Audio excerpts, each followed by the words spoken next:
Meu Deus, eu creio, adoro, espero e amo-vos.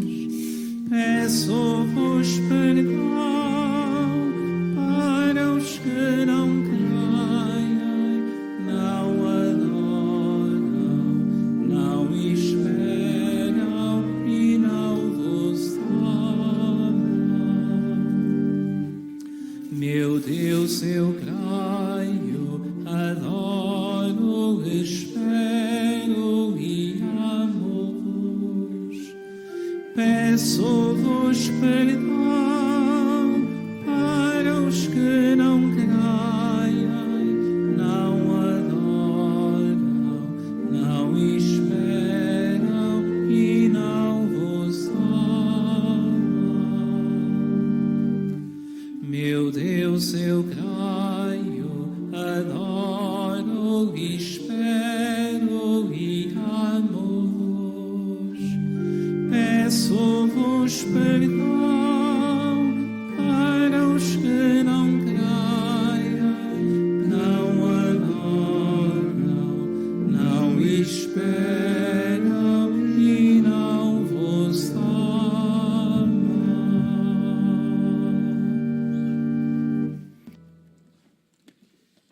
Evangelho de Nosso Senhor Jesus Cristo, segundo São João. Glória a vós. Naquele tempo, Jesus saiu com os seus discípulos para o outro lado da torrente Cédron. Havia lá um jardim, onde ele entrou com os seus discípulos.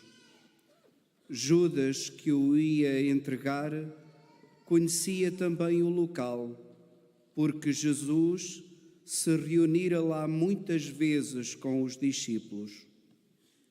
Tomando consigo uma companhia de soldados e alguns guardas, enviados pelos príncipes dos sacerdotes e pelos fariseus, Judas chegou ali com achotes, lanternas e armas.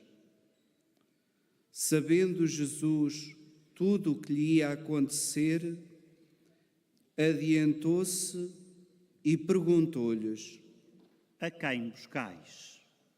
Eles responderam-lhe: A Jesus o Nazareno. Jesus disse-lhes: Sou eu. Judas, que o ia entregar, também estava com eles. Quando Jesus lhes disse: Sou eu, recuaram e caíram por terra. Jesus perguntou-lhes novamente: A quem buscais?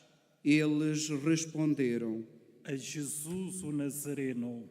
Disse-lhes Jesus: Já vos disse que sou eu. Por isso, se é a mim que buscais, deixai que estes se retirem.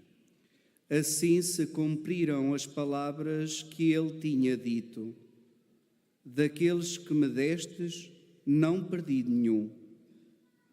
Então Simão Pedro, que tinha uma espada, desembainhou-a e feriu um servo do sumo sacerdote, cortando-lhe a orelha direita. O servo chamava-se Malco. Mas Jesus disse a Pedro: Mete a tua espada na bainha. Não hei de beber o cálice que meu pai me deu? Então, a companhia de soldados, o oficial e os guardas dos judeus apoderaram-se de Jesus e maniataram-no. Levaram-no primeiro a Anás, por ser sogro de Caifás, que era o sumo sacerdote nesse ano. Caifás é que tinha dado o seguinte conselho aos judeus: convém que morra um só homem pelo povo. Entretanto, Simão Pedro seguia Jesus com outro discípulo. Esse discípulo era conhecido do sumo sacerdote e entrou com Jesus no pátio do sumo sacerdote, enquanto Pedro ficava à porta do lado de fora. Então o outro discípulo, conhecido do sumo sacerdote, falou à porteira e levou Pedro para dentro. A porteira disse a Pedro: Tu não és dos discípulos desse homem? Ele respondeu: Não sou. Estavam ali presentes os servos e os guardas que, por causa do frio, tinham acendido um braseiro e se aqueciam. Pedro também se encontrava com eles, a aquecer-se. Entretanto, o sumo sacerdote interrogou Jesus acerca dos seus discípulos e da sua doutrina. Jesus respondeu-lhe: Falei abertamente ao mundo. Sempre ensinei na sinagoga e no templo, onde todos os judeus se reúnem, e não disse nada em segredo. Por que me interrogas? Pergunta aos que me ouviram o que lhes disse. Eles bem sabem aquilo de que lhes falei. A estas palavras, um dos guardas que estava ali presente deu uma bofetada a Jesus e disse-lhe: É assim que respondes ao sumo sacerdote? Jesus respondeu-lhe: Se falei mal, mostra-me em quê. Mas se falei bem, porque me bates? Então Anás mandou Jesus manietado ao sumo sacerdote Caifás. Simão Pedro continuava ali a aquecer-se. Disseram-lhe então: Tu não és também um dos seus discípulos? Ele negou, dizendo: Não sou. Replicou um dos servos do sumo sacerdote, parente daquele a quem Pedro cortara a orelha. Então eu não te vi com ele no jardim? Pedro negou novamente e logo um galo cantou. Depois levaram Jesus da residência de Caifás ao pretório. Era de manhã cedo. Eles não entraram no pretório para não se contaminarem e assim poderem comer a Páscoa. Pilatos veio cá fora ter com eles e perguntou-lhes: Que acusação trazeis contra este homem? Eles responderam-lhe: Se não fosse malfeitor, não te o entregávamos. Disse-lhes Pilatos: Tomai-o vós próprios e julgai-o segundo a vossa lei. Os judeus responderam: Não nos é permitido dar a morte a ninguém. Assim se cumpriam as palavras que Jesus tinha dito ao indicar de que morte ia morrer. Entretanto, Pilatos entrou novamente no pretório, chamou Jesus e perguntou-lhe: Tu és o rei dos judeus? Jesus respondeu-lhe: É por ti que o dizes, ou foram outros que tu disseram de mim? Disse-lhes Pilatos: Porventura sou eu judeu? O teu povo e o sumo sacerdotes é que te entregaram a mim. Que fizeste? Jesus respondeu: O meu reino não é deste mundo. Se meu reino fosse deste mundo, os meus guardas lutariam para que eu não fosse entregue aos judeus. Mas o meu reino não é daqui. Disse-lhe Pilatos: Então tu és rei? Jesus respondeu-lhe: É como dizes, sou rei. Para isso nasci e vim ao mundo, a fim de dar testemunho da verdade. Todo aquele que é da verdade escuta a minha voz. Disse-lhe Pilatos: Que é a verdade. Dito isto, saiu novamente para fora e declarou aos judeus: Não encontro neste homem culpa nenhuma, mas vós estáis habituados a que eu vos solte alguém pela Páscoa. Creis que vos solto o rei dos judeus? Eles gritaram de novo. E se não, antes Barrabás. Barrabás era um salteador. Então Pilatos mandou que levassem Jesus e o açoitassem. Os soldados teceram uma coroa de espinhos, colocaram-lhe na cabeça e envolveram Jesus num manto de púrpura. Depois aproximavam-se dele e diziam: Salve, Rei dos Judeus! E davam-lhe bufetadas. Pilatos saiu novamente para fora e disse: Eu vos trago aqui fora, para saberdes que não encontro nele culpa nenhuma. Jesus saiu, trazendo a coroa de espinhos e um manto de púrpura. Pilatos disse-lhes: Eis o homem. Quando viram Jesus, os príncipes dos sacerdotes e os guardas gritaram. Crucifica-o, crucifica-o. Disse-lhes Pilatos: Tomai-o vós mesmos e crucificai-o, que eu não encontro nele culpa alguma. Responderam-lhe os judeus: Nós temos uma lei, e segundo a nossa lei deve morrer, porque se fez filho de Deus. Quando Pilatos ouviu estas palavras, ficou assustado. Voltou a entrar no pretório e perguntou a Jesus: De onde és tu? Mas Jesus não lhe deu resposta. Disse-lhe então Pilatos: Não me falas?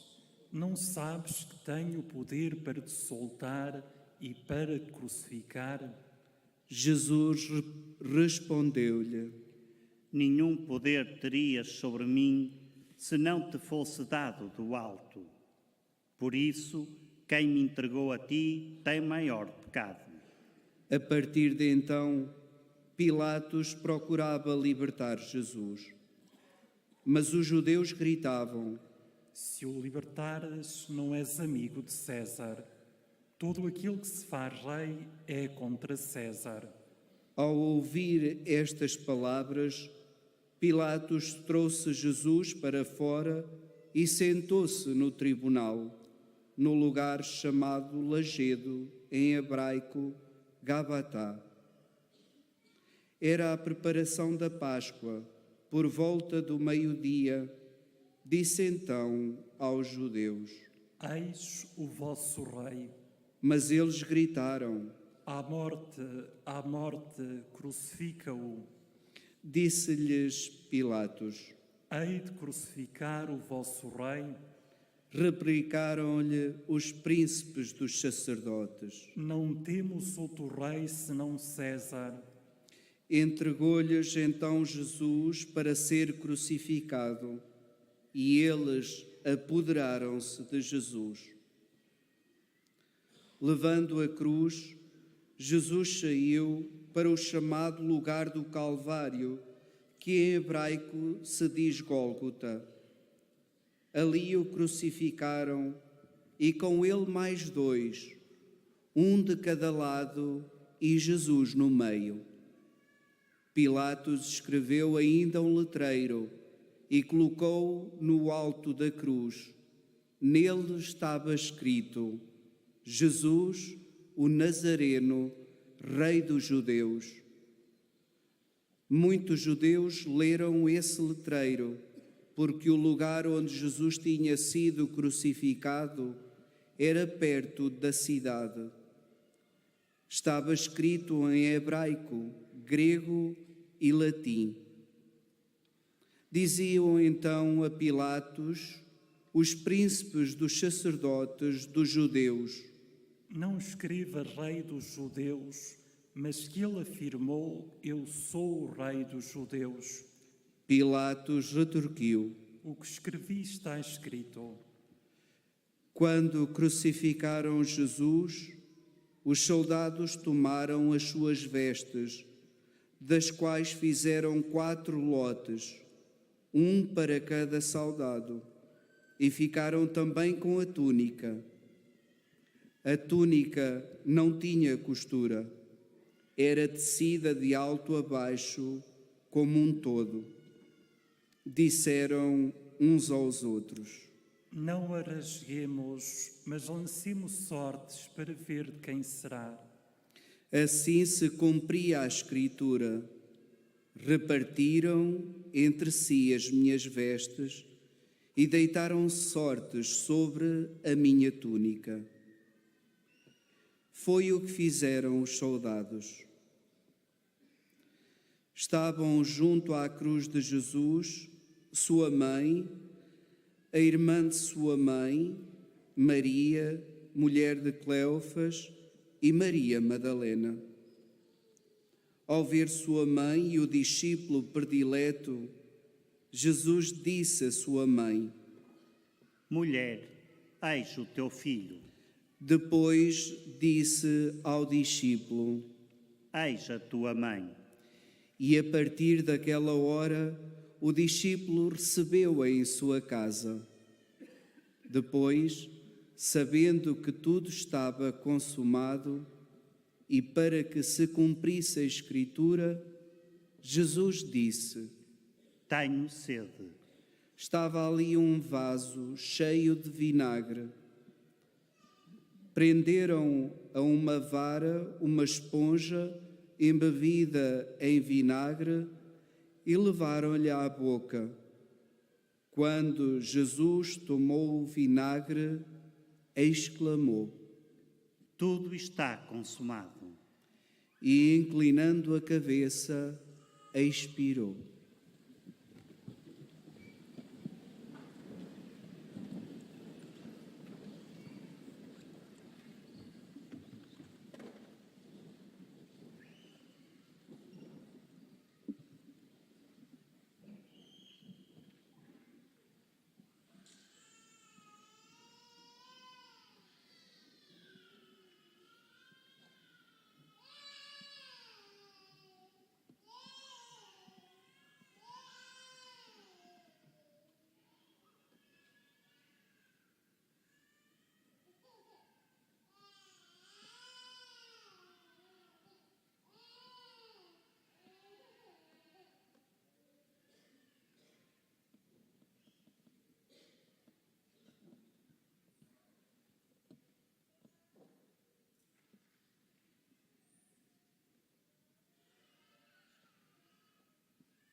Por ser a preparação e para que os corpos não ficassem na cruz durante o sábado. Era um grande dia aquele sábado. Os judeus pediram a Pilatos que se lhe quebrassem as pernas e fossem retirados. Os soldados vieram e quebraram as pernas ao primeiro, depois ao outro que tinha sido crucificado com ele. Ao chegarem a Jesus, vendo-o já morto, não lhe quebraram as pernas, mas um dos soldados trespassou-lhe o lado com uma lança, e logo saiu sangue e água. Aquele que viu é que dá testemunho, e o seu testemunho é verdadeiro. Ele sabe que diz a verdade, para que também vós acrediteis. Assim aconteceu para se cumprir a Escritura que diz: nenhum osso lhe será quebrado. Diz ainda outra passagem da Escritura: hão de olhar para aquele que trespassaram. Dito isto, José de Arimateia, que era discípulo de Jesus, embora oculto por medo dos judeus, pediu licença a Pilatos para levar o corpo de Jesus. Pilatos permitiu-lhe. José Veio, então, tirar o corpo de Jesus. Veio também Nicodemos, aquele que antes tinha ido de noite ao encontro de Jesus. Trazia uma mistura de quase 100 libras de mirra e aloés. Tomaram o corpo de Jesus e envolveram-no em ligaduras juntamente com os perfumes, como é costume sepultar entre os judeus. No local em que Jesus tinha sido crucificado, havia um jardim, e no jardim um sepulcro novo, no qual ainda ninguém fora sepultado. Foi aí que, por causa da preparação dos judeus, porque o sepulcro ficava perto, depositaram Jesus. Palavra da salvação. Glória a vós, Senhor.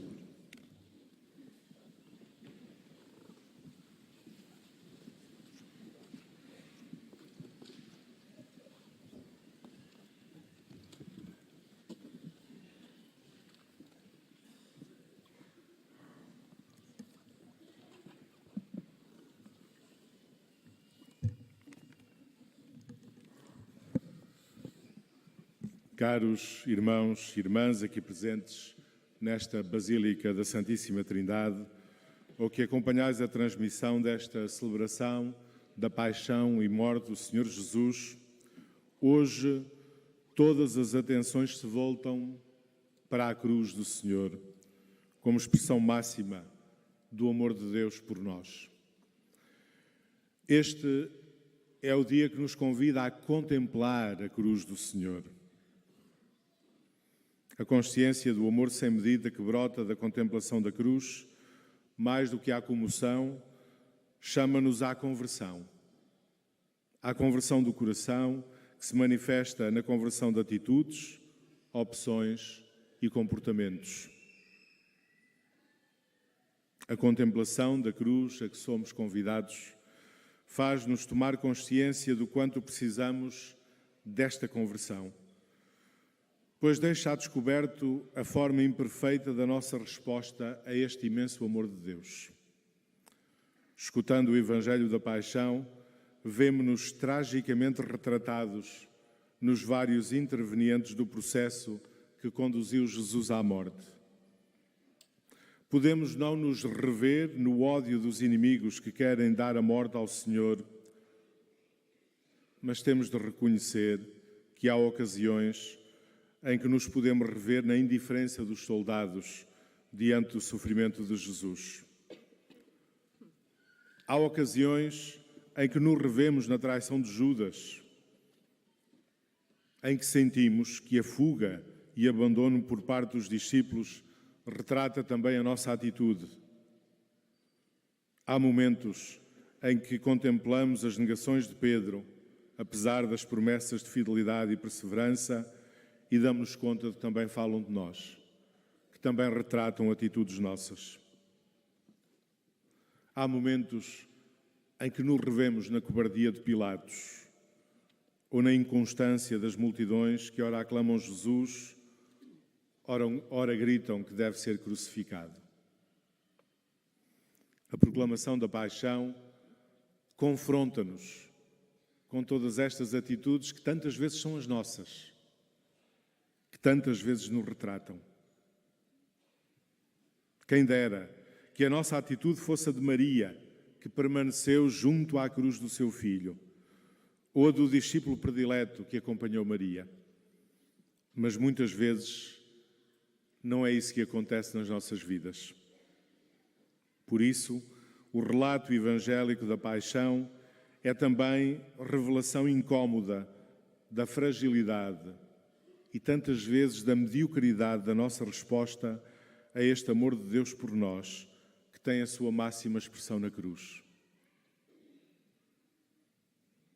Respondemos coerentemente ao amor de Deus quando vencemos a indiferença ao sofrimento dos outros, quando somos capazes de reagir à indiferença, ao sofrimento de todas as vítimas de violência ou da guerra, seja na Ucrânia, seja na Palestina, Israel, seja em tantos outros lugares do mundo. Contemplar a cruz de Cristo não nos deixa ficar indiferentes diante daqueles que ao nosso lado carregam penosamente a sua cruz, ansiando pela ajuda de um sireneu que pode ser cada um de nós.